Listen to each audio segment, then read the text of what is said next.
For decades, this airplane existed in silence, not because it failed, not because it was forgotten, but because talking about it was considered dangerous, and because some parts of World War II were deliberately buried when the war ended. During World War II, thousands of aircraft crossed enemy skies every night. Most dropped bombs. Some hunted other planes. A few carried spies.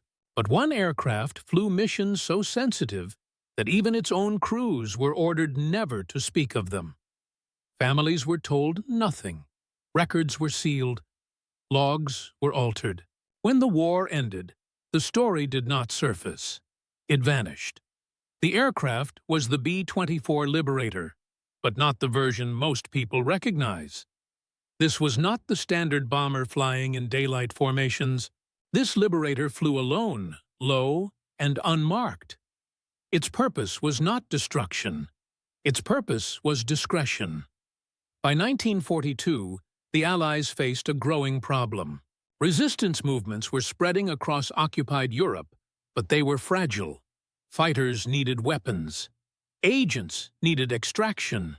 Intelligence needed to move across borders without being detected. Random supply drops wasted resources.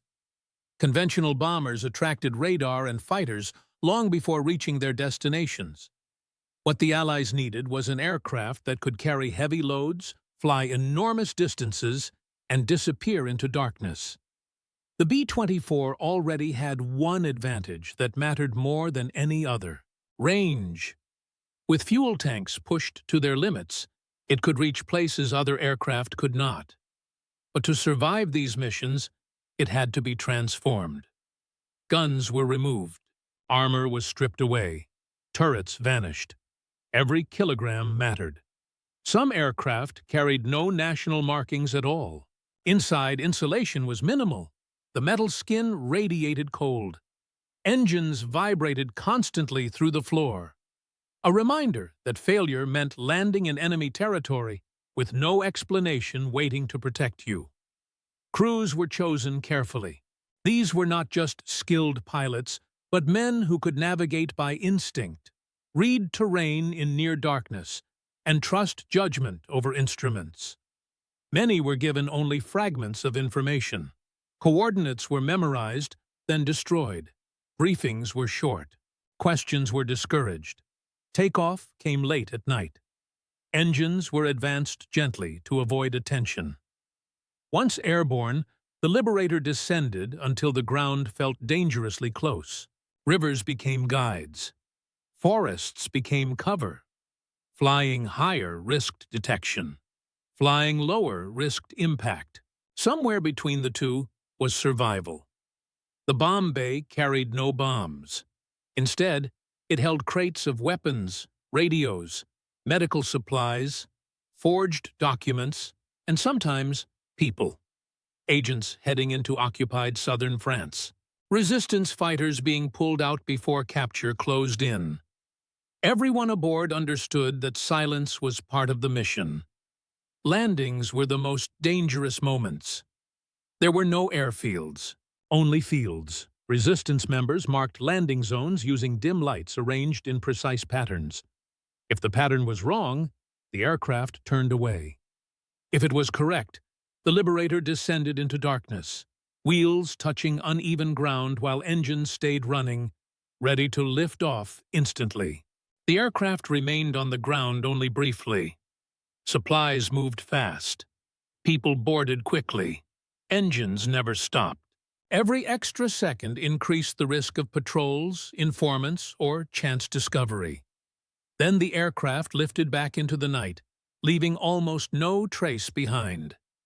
If something went wrong, help was unlikely.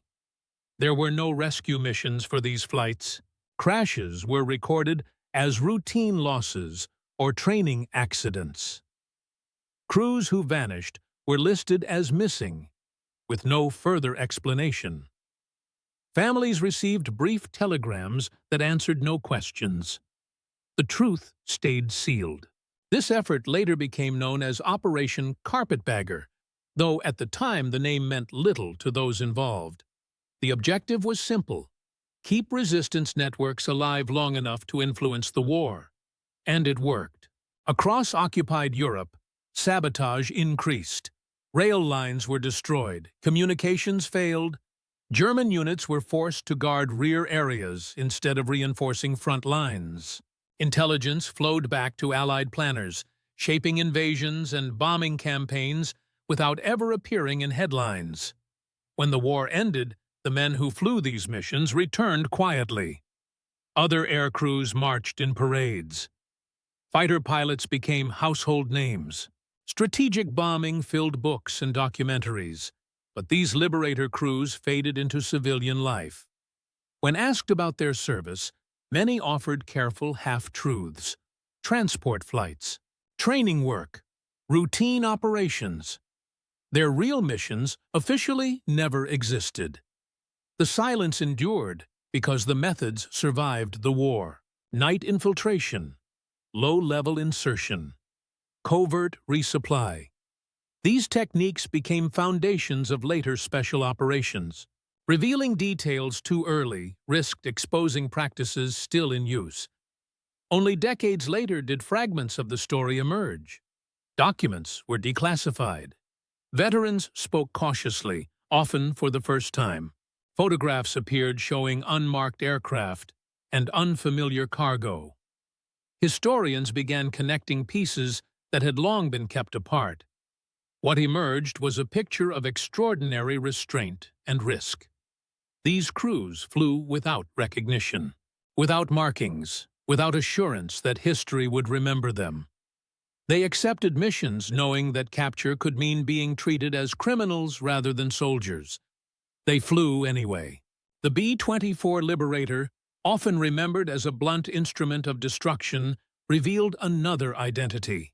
It became a lifeline, a bridge between occupied nations and the outside world. A machine that carried hope as often as it carried weapons.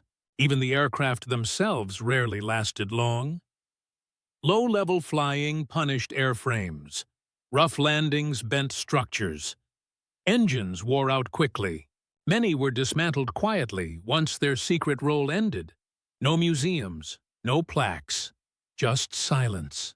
Today, archival images of liberators usually show daylight formations and bomb loads. They do not show darkened aircraft slipping through clouds, lights off, descending toward fields that barely existed. That absence explains why the story stayed hidden. Not because it lacked importance, but because its power depended on remaining unseen. The war was not won only by massive battles and visible victories. It was also shaped in darkness, by unmarked aircraft, guided by instinct, where silence itself became a weapon. For 40 years, this chapter remained closed. Now it stands as proof that some of the most decisive acts of World War II were carried out quietly, by people who understood that survival and victory sometimes depend on never being noticed at all.